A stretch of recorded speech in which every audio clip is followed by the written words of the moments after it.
Wesley. Shut up, Wesley. Shut up, Wesley.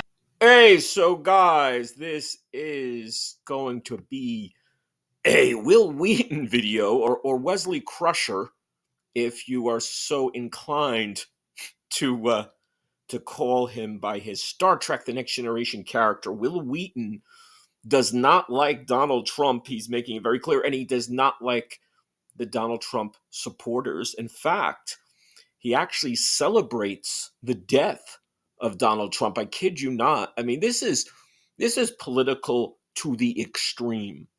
You know, you could use words like triggered and overload or hysterical, whatever you'd like to call it.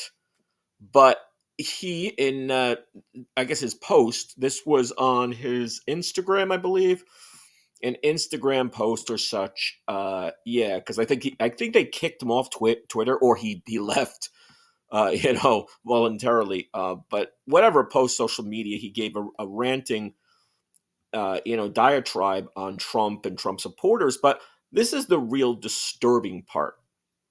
Quote, "It's going to take me a long time to process this and find a way to not feel despair every moment of every day until he is dead, and maybe America comes back from this open embrace of fascist authoritarianism."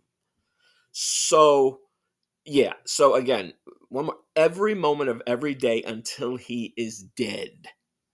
Donald Trump, right? Okay, he doesn't say him by name, but until he is dead, America comes back from the open embrace of fascist authoritarianism. So that's what we're dealing with, folks. I respect people who have very powerful political opinions. I've had them in my life. I respect even celebrities and actors. I don't think it's really cool when people say, "Oh, they should shut their mouths off," about celebrities shut their mouths off politically. They can speak, sure, but there's a level of sort of vitriol, hysterical, hysteria, and there's also just polite, civil ways of arguing. You could say, "I don't like Joe Biden or Donald Trump," or you can say their policies. You can go through a laundry list of reasons and being reasonable instead of saying, "I wish for their death.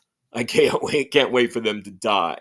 And I think in a real, practical way, for me as a writer, as a content creator, I actually wrote for Star Trek: The Next Generation. I wrote for Will's show.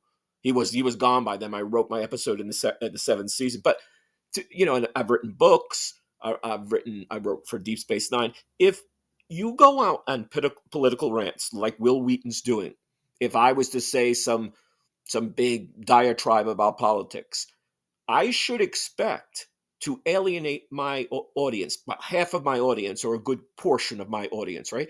So Wil Wheaton I think he's written about 5 or 6 books. He's written several books. He was on Big Bang Theory. Obviously, Wesley Crusher, Shut Up, Wesley, is his most famous role in Next Generation. But he writes books.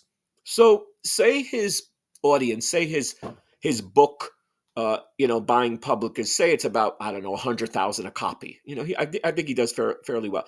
He does this shit. He does these diatribes. He's looking at maybe 50% of people say, "I'm not going to buy your shit. I'm not going to buy your book anymore." Who knows?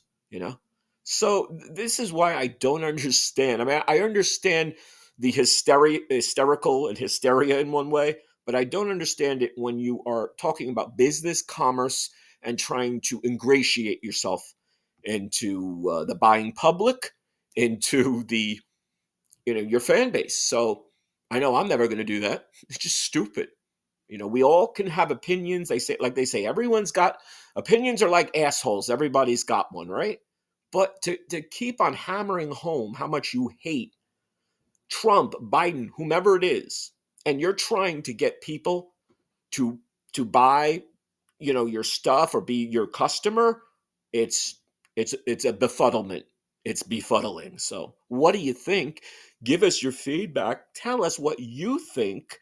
Is Wesley Crusher, is Wesley Wheaton, is Wil Wheaton out of line? I think it's just crazy. It's illogical. It's most illogical. Hope you're enjoying. Hope you're subscribing. See you soon.